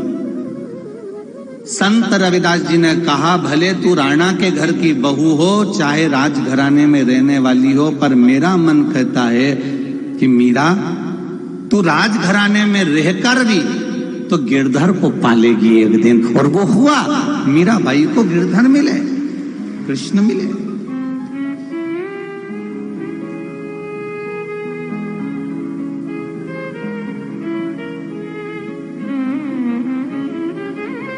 आप किसको ज्ञान दे रहे हो, आप किसको समझा रहे हो, आप किससे क्या कह रहे हो, वो समझना मूल। एक बार चंद्रभागा शिव महापुराण की कथा कर रही है। एक बार भगवान शंकर जी ने माता पार्वती को देखा और पार्वती जी ने 2 प्रश्न भगवान शिव से करे। थोड़ा ध्यान दीजिएगा आज की कथा में। आज मकर संक्रांति का दिन है और प्रदोष काल में कथा चल रही है 4 बजे से 7 बजे तक। इस प्रदोष काल के इस कथा का, मकर संक्रांति के दिन का थोड़ा सा आप स्मरण जरूर करिएगा। भाग्यशाली हो आप सभी जो आस्था चैनल पर कथा सुन रहे हो, फेसबुक यूट्यूब पर सुन रहे हो और इस पंडाल में परभणी के इस विशाल ग्राउंड में बैठकर शिव महापुराण की कथा को सुन रहे हो। उस कथा को अपनी जिंदगी में उतारिएगा। पार्वती जी ने 2 प्रश्न देवादिदेव महादेव से कर दिए। पहला प्रश्न पार्वती जी ने कहा, ज्ञान और विज्ञान इन दोनों को मेरे को समझना है।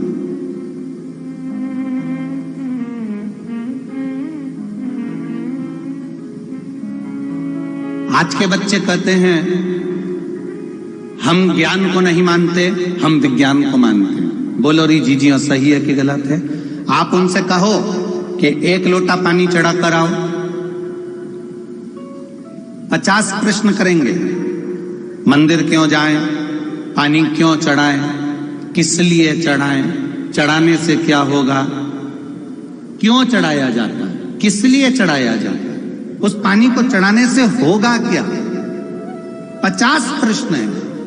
और जो 50 प्रश्न करते हैं, उन 50 प्रश्न करने वाले बच्चों को कहना कि जल चढ़ाने से होता क्या। एक पत्र आया, बड़ी बड़ी राइटिंग में लिखा है, और इतनी बड़ी राइटिंग में लिखा है कि मेरे पास में जितने लोग इस पंडाल में बैठे हैं, मुझे उम्मीद है कि वो आप बिना कैमरे के भी पढ़ सकते हो। विश्वास है मुझे। इस पत्र को जिसने लिखा है, आपको दिख रहा होगा, बाबा क्या लिखा है? बाबा भोलेनाथ की कृपा से गवर्नमेंट जॉब में ऑल इंडिया रैंक फर्स्ट प्राप्त करा हूं। ये तो पत्र के ऊपर का है, पत्र तो ये रिया, ये तो पत्र के ऊपर का लिफाफा है, केवल लिफाफा। अब इस बच्चे ने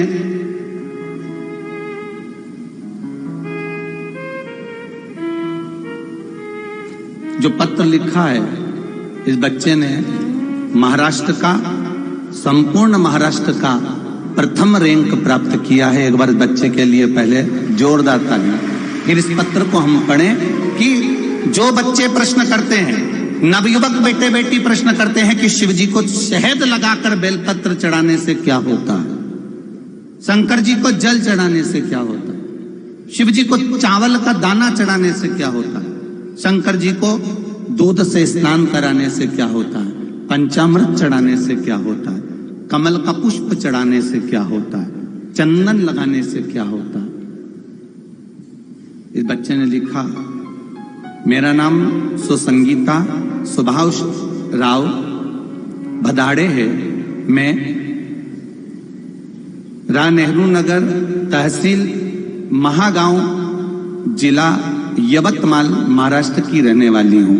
कहीं बैठी हो तो हाथ हिलाइएगा, कहीं बैठी हो तो हाथ हिलाइएगा। जो पत्र आपने लिखा है, कहीं पर बैठी हो और किसी को दिखे तो अवश्य बोलिएगा। मेरा नाम सुसंगीता सुभाष राव भदाड़े है। मैं नेहरू नगर तहसील महागांव जिला यवतमाल महाराष्ट्र की रहने वाली हूं। मेरा मोबाइल नंबर ये है। गुरुजी, 1 लोटा जल और बेलपत्र का महत्व क्या बखान करूं। गुरुजी, मेरा बेटा गवर्नमेंट जॉब की तैयारी 2020 से कर रहा था। उसने 2020 में भारतीय अंतरिक्ष संस्था ISRO का एक एग्जाम दिया था, लेकिन एग्जाम होने के कुछ दिनों में लॉकडाउन लग गया था और उसमें 2 साल यूं ही बीत गए। जैसे ही लॉकडाउन हटा, पुनः फिर एग्जाम की तैयारी हुई। वापिस एग्जाम देने के पहले तब लॉकडाउन में शिव महापुराण की कथा सुनना हमने चालू कर दिया। 1 लोटा जल 1 बेलपत्र का नियम बना लिया। जो बच्चा पहले से एग्जाम देते आ रहा था, नहीं हो पा रहा था, गुरुदेव, उसका पहले पेपर का रिजल्ट बाबा की कृपा से आना प्रारंभ हुआ और पहला पेपर का जब रिजल्ट आया तो वो बाबा की कृपा से अच्छे नंबर से उत्तीर्ण हो गया। गुरुजी, उसके कुछ दिनों के बाद 2 धाम की यात्रा के लिए हम चले गए। केदारनाथ, बद्रीनाथ, पशुपतिनाथ होके आए। बाबा पशुपतिनाथ की कृपा हुई और दूसरा एग्जाम और तीसरा एग्जाम दोनों चालू हुए। पशुपति व्रत करना प्रारंभ करा, शिव जी को लोटा भर जल चढ़ाना प्रारंभ करा। बाबा की कृपा से औरंगाबाद में मेरा बेटा पढ़ाई के लिए रुक गया और बाबा की कृपा से जब दूसरा और तीसरा एग्जाम हुआ तो बाबा की कृपा से मेरा बेटा उस दूसरे और तीसरे एग्जाम में भी उत्तीर्ण हो गया। शिव की कृपा। अगस्त 2022 को मेरा बेटा दूसरा पेपर पास कर लिया और तीसरा पेपर मेरे बेटे ने भी निकाल लिया। अब आई बारी बेटे को बेंगलोर भेजने के लिए। उस समय आपकी मंदोदरी शिव महापुराण की कथा चल रही थी और गवर्नमेंट की तैयारी थी। मंदोदरी कथा में आपने कहा था कि शेर अपने बच्चे को पिंजरे में नहीं रखता, खुला छोड़ देता है। अगर बच्चे को पिंजरे में रखेंगे तो वो शिकार करना भूल जाएगा। मैंने भी अपने बेटे को 1000 किलोमीटर दूर एग्जाम के लिए बस आपकी बात सुनकर भेज दिया और मेरा बेटा वहां अव्वल पर अव्वल आता रहा। ऑल इंडिया टॉप में मेरे बेटे ने तीसरी जगह बनाई है और बेटे का अंतरिक्ष विज्ञान में उसका गवर्नमेंट जॉब लग गया। मैं नमन करने के लिए आई हूं। ये बच्चे हैं। श्री शिवाय नमस्ते। ये शिव तत्व, ये शंकर, ये ओघड़ी है। आप ही हैं? दौड़िया, आजा आजा आजा, आओ आओ।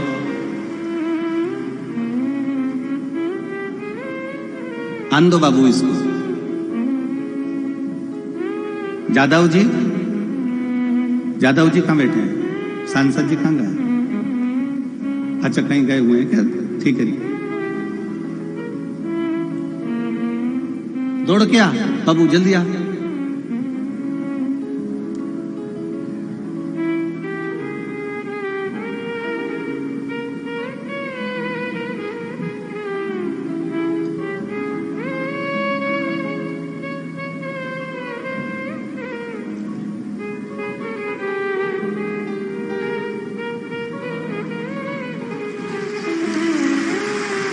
अच्छी पढ़ाई और अच्छी रैंक के लिए बाबू बधाई आपको।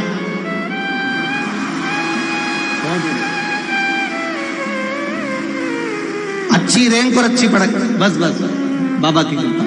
बहुत बहुत साधुवाद, बहुत बहुत जोरदार ताली बजाओ इस बच्चे के लिए जिसने। आए क्या जादव जी?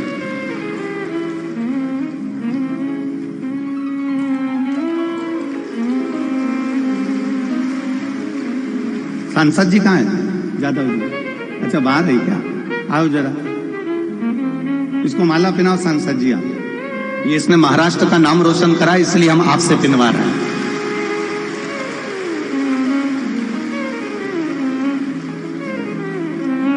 इस बच्चे ने महाराष्ट्र का नाम रोशन करा, इसलिए आपके द्वारा माला पिनवा रहे हैं, क्योंकि आप महाराष्ट्र के सांसद हैं। बहुत बहुत साधुवाद बेटा। जय श्री शिवाय। हर हर शिव तत्व इसको कहते हैं। भगवान शंकर का गुणगान इसको कहते हैं। शिव कथा कह रही है।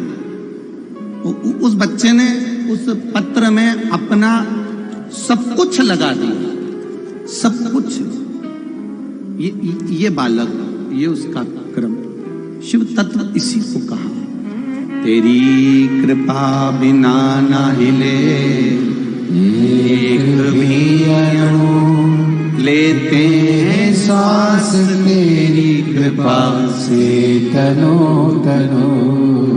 बखान क्या करूं मैं राखों के ढेर का, चपटी बबोत में है खजाना कुबेर का। हे गंगाधार मुक्ति द्वार ओंकार तो, भोले ओंकार तो। आयु शरण तिहारी शंभु तार तार तो। मेरा भोले, मेरा शिव, मेरा ओगढ़दानी, मेरा त्रिकालदर्शी, मेरा कैलाशी, अविनाशी, मेरा शिव।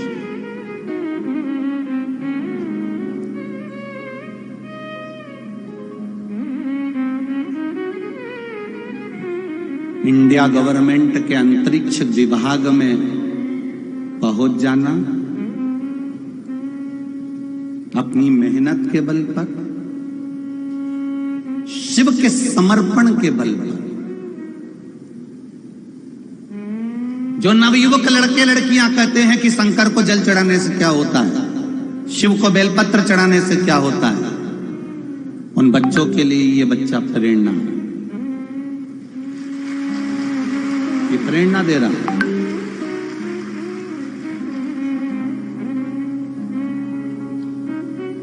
ज्ञान में और विज्ञान में क्या अंतर है, माता पार्वती जी ने शिव जी से पूछा है। ज्ञान में और विज्ञान में क्या अंतर है?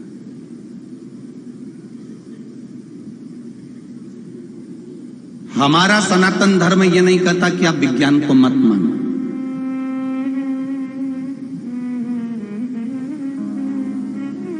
और विज्ञान भी यह नहीं कहता कि आप ज्ञान को, सनातन धर्म को या भगवान को मत मानो।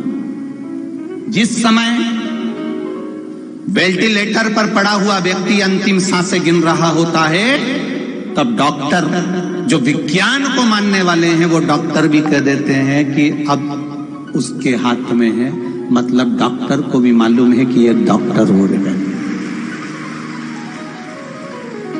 विज्ञान को मानने वाला विज्ञान को मानता है और ज्ञान को मानने वाला भी विज्ञान को मानता है।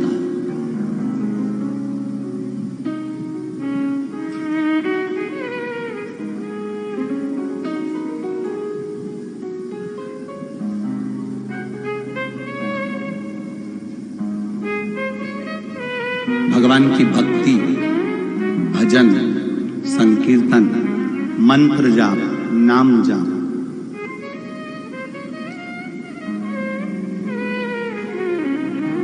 शिव जी से पार्वती जी ने पूछा ज्ञान और विज्ञान में कोई क्रम आप मुझे समझाइए।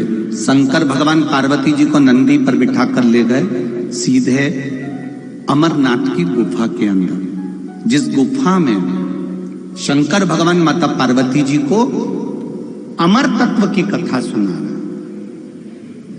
अमर तत्व की कथा। शिव जी ने कहा, पार्वती, सांप एक है, अब आप भी उसको जरा सरलता से समझना। एक सांप, एक सर्प, सांप,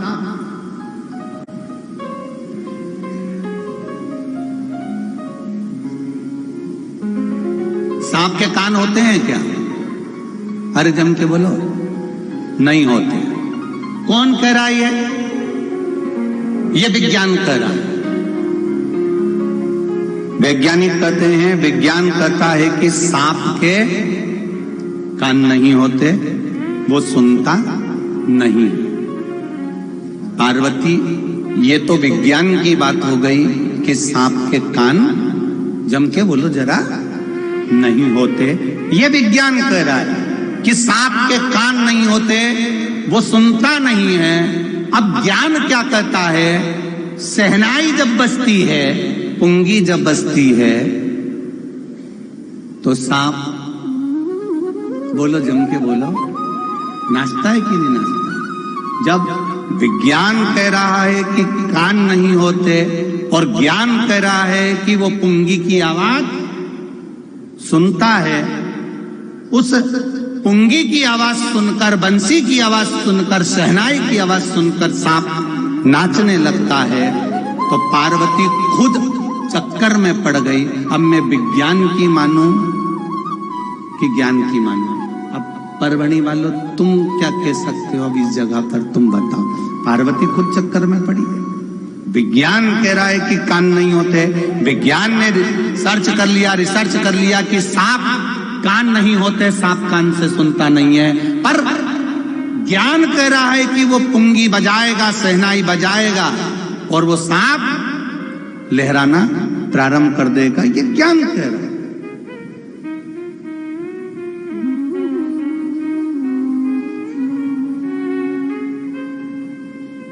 तो विज्ञान वाले ने ज्ञान वाले से पूछा, इसके कान नहीं है, ये सुनता नहीं है। तो ज्ञान वाले ने कहा, इसके कान भले नहीं हो, पर इसके शरीर की जो रोमावली है, वो रोमावली में जब पुंगी की, शहनाई की तरंग छूती है, तो इसको अपने आप आनंद की अनुभूति होकर ये खड़ा हो जाता है और स्नान आदिक में तैयार हो जाता, उसको उसका आनंद में वो डूबने लगा। अब विज्ञान ने माना नहीं, विज्ञान कहता है कि हम नहीं मानते इस चीज के लिए। तो पार्वती जी ने भी शिव जी से कहा कि अब मैं ज्ञान को मानूं कि विज्ञान को मानूं। तो भगवान शंकर ने कहा विज्ञान बिल्कुल सही कह रहा है कि सांप के कान नहीं होते, पर ज्ञान भी कुछ कम नहीं कह रहा कि शरीर की जितनी जितनी रोमावली है इससे सांप तरंगों से सुन रहा है। पार्वती जी कहती हैं मुझे सिद्ध कर कर बताओ। शंकर जी ने पार्वती को सिद्धता देने के लिए, पार्वती को सिद्धता देने के लिए शंकर भगवान बगला मुख बन गए और पार्वती को बगला मुखी बना दिया। कौन सी माता बनी है? बगला मुखी माता। अब बगला मुखी माता क्यों बनाया शिव जी ने? शंकर बगला मुख क्यों बन गए? बगला मुखी बनने का कारण केवल इतना है कि पार्वती को कुछ देर के लिए महादेव को यह दिखाना पड़ेगा कि ज्ञान और विज्ञान दोनों ही श्रेष्ठ है, दोनों को समझने वाला चाहिए। पार्वती जी कहती है कि मुझे जानना है क्या रोमावली से भी क्या तरंग प्रवेश करती है? रोमावली से भी क्या वायु प्रवेश करती है? तो शिव जी ने फिर लीला रचना प्रारंभ करा। पार्वती जी की केवल नासिका के छिद्र को शंकर जी ने छोड़ दिया, बाकी के पूरे छिद्र को शंकर भगवान ने ढक दिया।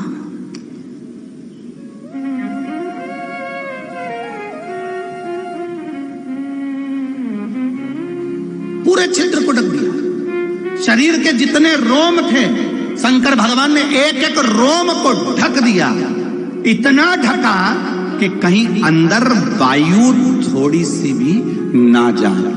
केवल नाक छोड़ी है जिससे पार्वती श्वास ले सकती है, श्वास छोड़ सकती है। अब पार्वती, अब आप लोग तो ये कहोगे कि नाक से ही हम सबसे ज्यादा श्वास लेते हैं, नाक होगी तो ही हम श्वास ले पाएंगे, नासिका होगी तो ही तो काम होगा। देखिए अब पार्वती जी की नासिका छोड़िए, देवाधिदेव महादेव ने पूरे शरीर को ढक दिया है।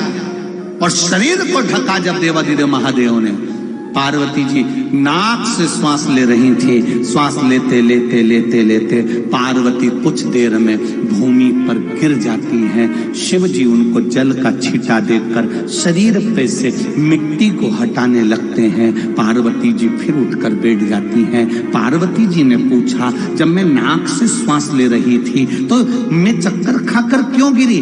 मुझे ये वायु क्यों नहीं मिल रही थी? शंकर भगवान कहते हैं सुनो पार्वती, शरीर में 3.5 करोड़ रोम छिद्र हैं। ये केवल रोम छिद्र देखने के नहीं हैं, ये शरीर को ताजी वायु प्रदान करते हैं, बल प्रदान करते हैं, जिसके कारण बस ये शरीर चलता है। केवल नासिका के बल पर शरीर नहीं चलता। ये रोमावली।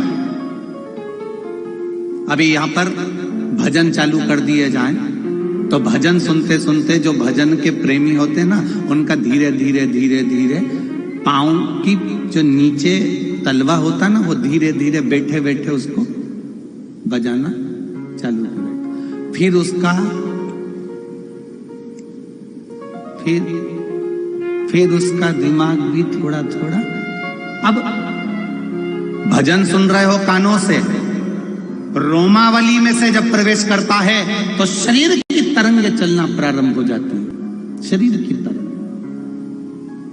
लोग पूछते हैं शिव महापुराण की कथा में पहुंचने के बाद में आप कहते हो कि पंडाल में बैठकर कथा सुनो, 3 महीने में बाबा आपकी सुनता है, तो क्यों ऐसा? उसका कारण क्या है? उसका केवल एक कारण है कि यहाँ बैठकर आपके ये 3.5 करोड़ जो रोम छिद्र हैं, 21,600 श्वास जो मनुष्य के शरीर से प्रतिदिन निकल रही है, ये रोम छिद्र जो 3.5 करोड़ हैं, ये रोम छिद्र जब भगवान की कथा में जाकर बैठते हैं और इतने लोग मिलकर जब भजन गाते हैं, कीर्तन करते हैं, श्री शिवाय नमस्तुभ्यम कहते करते हैं तो वो 3.5 करोड़ रोम छिद्र से अंदर प्रवेश कर जाता है और वो शरीर पवित्र होकर पवित्र काम के लिए जागरूक हो जाता है और उसका जीवन सार्थक हो जाता है। उसके जीवन का लक्ष्य उसको मिलता है।